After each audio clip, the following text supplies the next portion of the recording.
in the series on human resource management, we are currently learning about selection, the selection process, what are the factors that affect the selection process, what are the various stages of the selection process. So, in the previous lecture, we learnt about the various stages of selection process, and I also emphasized that the selection process varies from an organization to organization, from industry to industry, and even from departments to departments. That means within a same organization, the selection process or selection procedure might be different within the departments. So, we also learnt that selection is a very crucial and a significant aspect for human resource managers, and though every department, the heads of these departments, they are responsible for selecting, but the human resource managers also play a key role in the selection process. They help and guide the department heads in the selection of employees. Now, why is selection so important? We also discussed a number of reasons why every organization must lay emphasis on the selection process. So, it should not be done in a haphazard manner, or it should not be done in desperation or in a hasty way. The selection process must be effective and efficient. Only then you can hire the right kind of people that you actually want for the success of your organization. So, we can say that the talent of an employee, the skills, the knowledge of an employee must be judged by the hirers, and these are the people who are going to give your organization a competitive advantage. They are going to save a lot of cost in times of time, in times of training them. So, while hiring or while selecting people, certain points must be taken care of, and we discussed of certain mistakes that normally the hirers or the organizations commit while selecting people. So, those mistakes must be avoided. So, moving further in the selection part, we are today going to learn about the types of selection tests and how to choose the right test. So, during the previous lecture, we discussed about the selection process, and I also told that the selection process is a dynamic process. It is not a rigid process that every organization, every department and everybody has to follow it, and selection tests are a significant part of that selection process for that matter. Some organizations do conduct selection tests, but some organizations may not conduct selection tests. So, these tests are also dynamic in nature depending upon the kind of job you want the people for. So, we are broadly going to discuss whatever the types of selection tests are being conducted by organizations globally. So, the learning outcome of today's lecture will be that what are selection tests, what are the different types of selection tests, and how to choose the right tests. Since there are a number of selection tests that can be conducted, so it is very important to understand that what kind of test we need to conduct. You cannot conduct every test for every single employee, right? So, you must be aware how to choose the right test for the right job. So, friends, the job seekers who pass the screening and the preliminary interview are called for the tests. So, we learnt yesterday in the selection process that initially there is a preliminary interview, then screening is done, and finally the candidates, those who clear these two steps, they are normally called for a selection test.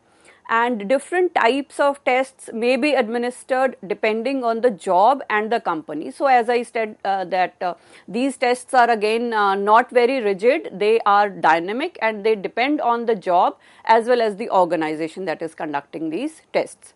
And generally these tests are used to determine the applicant's ability, aptitude and personality. So again it will depend that what kind of job we want to hire people. So on those kinds of jobs we generally apply different kinds of tests to determine the abilities, aptitudes, interests, personalities of the people we want to hire. So this is a list of the tests that we are going to learn about today.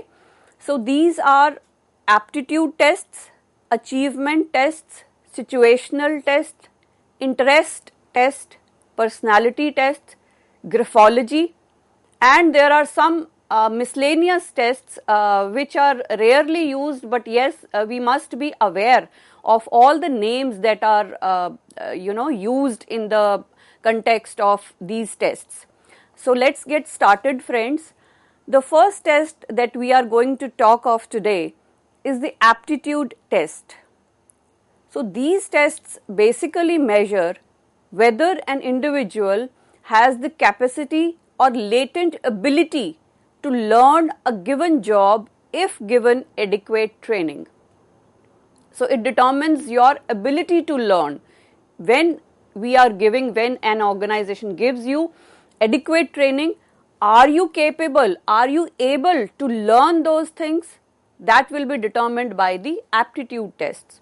So aptitude tests have special significance where the new recruit has little or very less experience along the lines of the job opening. So aptitude tests are basically conducted for new hires, for people who have no working experience. So for them, the organizations will conduct an aptitude test to determine whether they are able to learn after being given training or not. So these tests help in detecting peculiarities or defects in the applicant's sensory or intellectual capacity. It can be divided into general and mental ability or intelligence and specific attitudes such as mechanical, clerical, manipulative capacity, etc.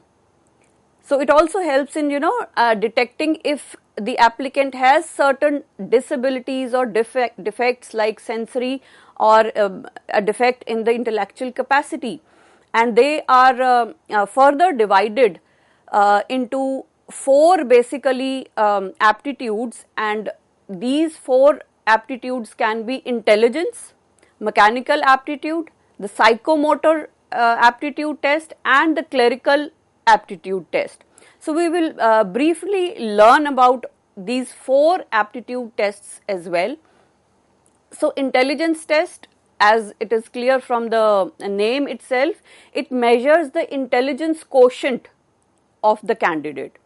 So in detail, these tests measure the capacity for comprehension, reasoning, word fluency, the verbal comprehension, numbers, memory, forward and backward information known, comprehension of vocabulary, picture arrangement and some object assembly. So it basically measures your intelligence. It basically measures your intelligence quotient or the IQ that is commonly used in the intelligence arena. So intelligence is usually measured with individually administered tests. So these are the names of some of the tests that measure the intelligence. It's the Wechsler Adult Intelligence Scale, then Wunderlich Personal Test is there, California Test of Mental Maturity, Kaufman Adolescent and Adult Intelligence Test, Minnesota Paper Form Board Test is there, and Comprehensive Test of Verbal Intelligence. So these are the names of some of the intelligence tests or intelligence scales that are used to measure the IQ or the intelligence quotient of applicants. The second one is the mechanical aptitude test. So these are held to evaluate the capacities of spatial visualization, the perceptual speed and knowledge of mechanical matter. So it is useful when you are selecting someone for apprentices or skilled mechanical employees, technicians, etc. And for this there is a Bennett test of mechanical comprehension and the Stenquist mechanical aptitude test. So as I said, see, you can very well understand the need to conduct these aptitude tests. So when you are hiring somebody as a technician, so there the intelligence test might not be very relevant, but a mechanical aptitude test will be more relevant. But do you think this mechanical aptitude test is relevant if you are hiring a bank officer or anybody working in the police department? So they become irrelevant. So that is why I said that these tests must be chosen in a proper manner, and every test is not applicable for every job. So depending upon the type of job, we choose the test that has to be conducted. So moving further, the third test is the psychomotor test. So these tests measure the abilities like manual dexterity, motor ability and mind, and coordination of the mind and the body movement of the candidates. And these tests are of great use to select semi-skilled workers for repetitive operations like packaging and assembly line. So here the manual dexterity and the coordination of your mind and your motor abilities are the key words, and great emphasis is laid on the manual dexterity of the candidate. So these are the ones that are conducted for people who are to be hired for jobs on the assembly line or for packaging and some repetitive operations. So the next test is the clerical aptitude test. The specific capacities that are involved in office work are measured through this test, and this test includes the items like spelling, word measuring, computation, comprehension, copying, etc. So it measures the specific capacities of doing the office work, that is the clerical aptitude test. So the second category of test is the ability test, and it is also called as the achievement tests. And these tests basically assist in determining that how well an individual can perform the tasks related to the job. They are more useful to measure the value of specific achievement when an organization wishes to employ experienced candidates. Now this test is basically for the ones who have kind of or who have a work experience, or candidates who are experienced. So while hiring experienced candidates, the employer wishes to know how well you know your job, how well you can perform your job, right? Because you have been doing your job in your previous organization as well. So the new hirer wants to know how well, how able, and what kind of achievement you can go out with. So for example, the data entry test given to a prospective employee for a secretarial job. So if you are hiring somebody for a data entry, so you just give them a particular task to perform, which is related to the kind of job that he or she will be performing in the future. So these tests are classified into two phases.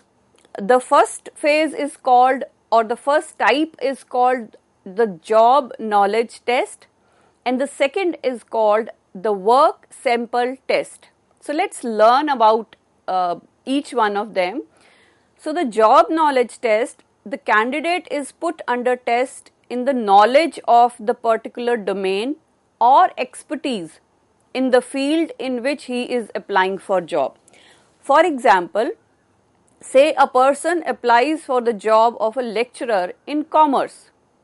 So he may be tested in the job knowledge, that is what knowledge he has regarding his particular area of expertise or his particular domain. For example, he is applying for a job in commerce department, so he may be given a test asking questions about, say, accountancy, about say GST or other topics of commerce. So that will give you an idea of the knowledge he or she has, the knowledge he or she possesses about the topic, about the domain or the expertise in which he is applying for job. The second phase or the second test is the work sample test. So this is the second phase under which a portion of the actual work is given to the candidate as a test, and the candidate is asked to do it. So continuing with our previous example of the post of a lecturer in commerce, you have already tested his knowledge through a written test or a job knowledge test, where you ask them the questions, they have given it to you in writing maybe. So that determines his intelligence and that determines the kind of knowledge he has of that particular subject, right? But when we talk of work sample test, here you are asked to deliver a lecture. So there is a difference in having the knowledge of a particular topic and delivering it to the students, and delivering it in a way that the students get to understand what you want to convey. So these are two different things, and they are both very important, because without having a proper knowledge of your subject, you cannot deliver, you cannot communicate with your students, right? And at times what happens is that you do have the knowledge, but you are unable to deliver and you are unable to communicate it properly to your students. You might be very intelligent, you might be having a lot of knowledge of your domain, or you are an expert, but while delivering you might be fumbling, or you might not be very loud, or you might not be explaining it to the students at their level so that they get to know about that subject. So both these tests are very important when you want to hire for the ability test or the achievement test. Here they are asked to deliver a lecture on, say, principle of accountancy as a work sample test. So as I stated, both these tests are important, that that explains the abilities and achievements of the particular employee. The third tests that we are going to learn are the situational tests. So make the evaluation of a candidate in a similar real life situation, and it measures the candidate's reaction when he or she is placed in a peculiar situation.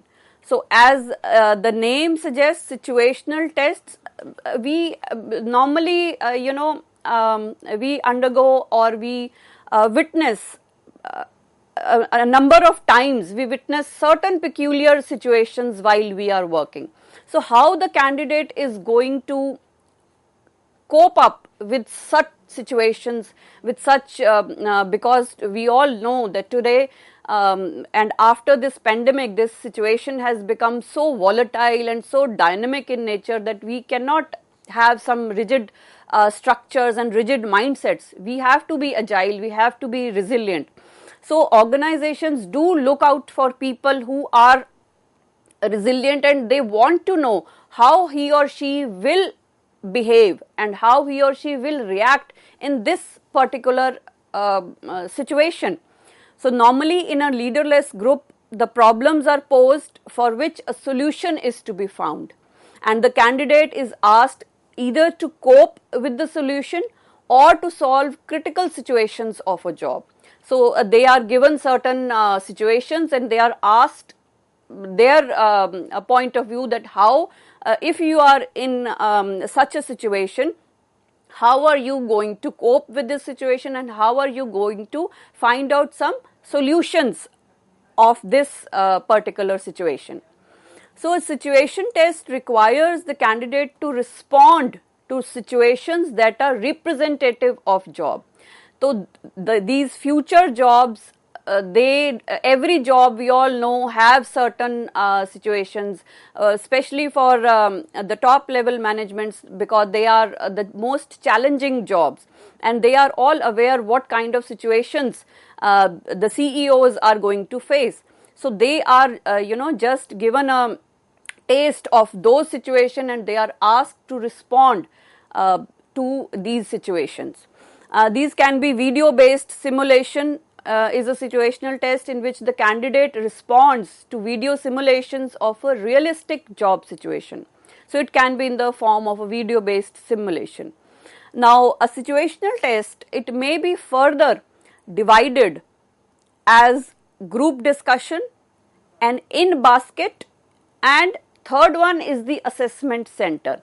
Now, all these three are very important as far as the examination, from examination point of view, I must say, you always get questions on group discussions and assessment centers. I feel that these are the examiner's favorite questions. Mainly, first of all, assessment center, I would like to say, you must have clarity of assessment center, because it is not a geographical location or a center, but it is a kind of a situational test that we are going to learn, and we will briefly learn about these three. So the first one is group discussion.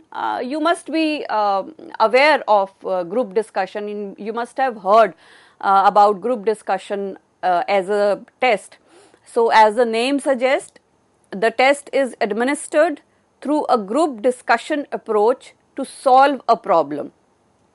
So what happens is that 5 or 10 members or 5 or 10 candidates are made to sit in a group, and they are given a particular topic, and they have to choose whether they will be speaking in its favor or they will be speaking against that particular topic.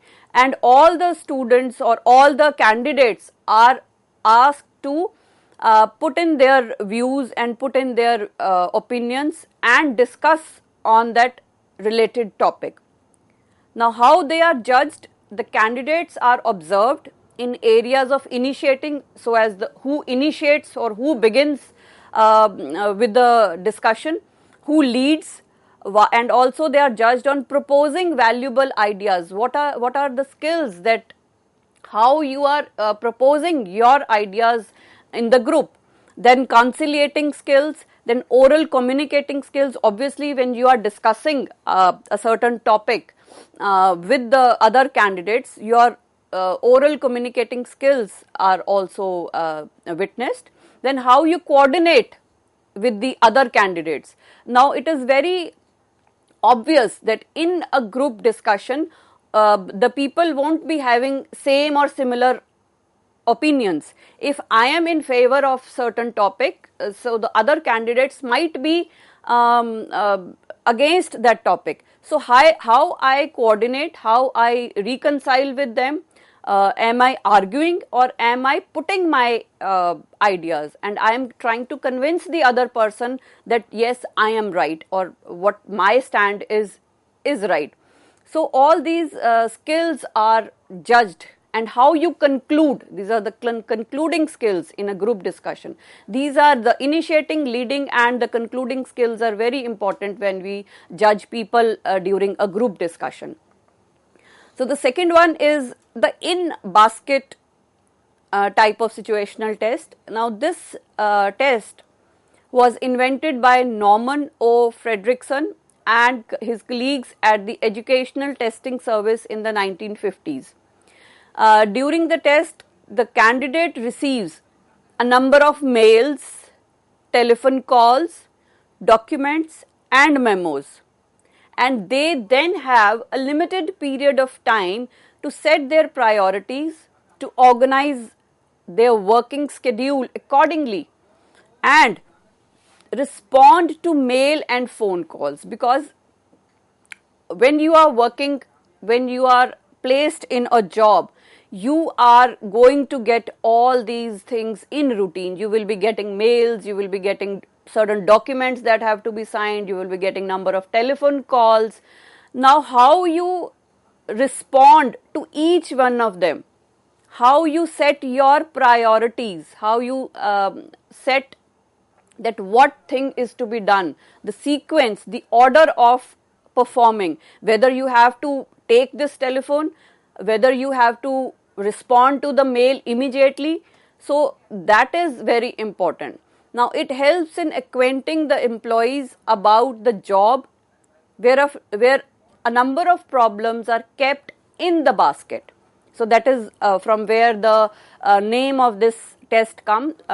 So there is a basket and there are number of items that are being placed.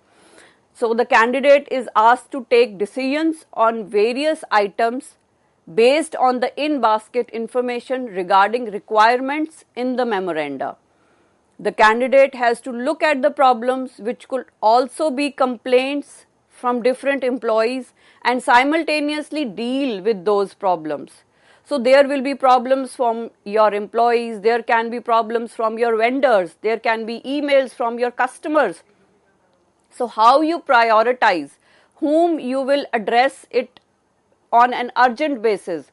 So whether employees have to be addressed, whether the vendor has to be addressed, whether a particular telephone call has to be dealt with. So that priorities will help in getting the insight into the candidate's nature. So as the employee solves these problems, they transfer them to the out basket. So this was the in basket test. The third situational test and the most important from an examination point of view is the assessment centers. Now this does not mean an assessment center, please, I am repeating, it does not mean that it is some center or a geographical place or a location.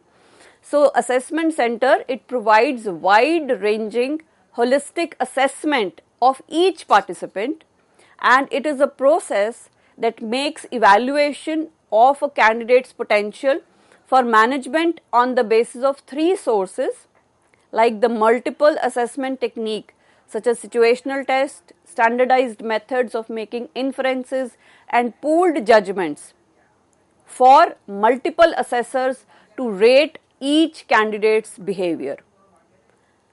So it was basically introduced by the German army and it was used in selecting its officers in the 1930s, and assessment centers were created in World War II to select officers, and these are still commonly used in the military recruitment today. And some examples of assessment centers are the Admiralty Interview Board of the Royal Navy and the War Office Selection Board of the British Army. They still use assessment centers as a situational test to hire their people. And assessment centers specifically applied for industrial usage can be traced back to early 1950s and pioneering work of Robert K. Greenleaf and Douglas Bray of the American Telephone and Telegraph Company, also called as the AT&T. That is from where this test actually came. So Douglas Bray, the director of HR at AT&T, he directed a study that lasted for over 20 years and followed the careers of young business managers as they progressed up. And their study that showed that the assessment center method could successfully predict organizational achievement and was later implemented throughout the AT&T, and later it was adopted by many other companies like the IBM, the Standard Oil and Sears. So other companies also use this method to recruit for their graduate programs by assessing the personality and intellect of potential employees who have recently graduated from university and have no work experience. Also the big four accountancy firms, they also conduct assessment center days to recruit their trainees, and statistically we can say that 72% of employers in the United Kingdom and the United States of America now use some form of the assessment center as a part of their recruitment and even their promotion process. So friends, till now we have started learning about various selection tests, and we are going to continue with the further selection tests in the second half of the lecture. Thank you.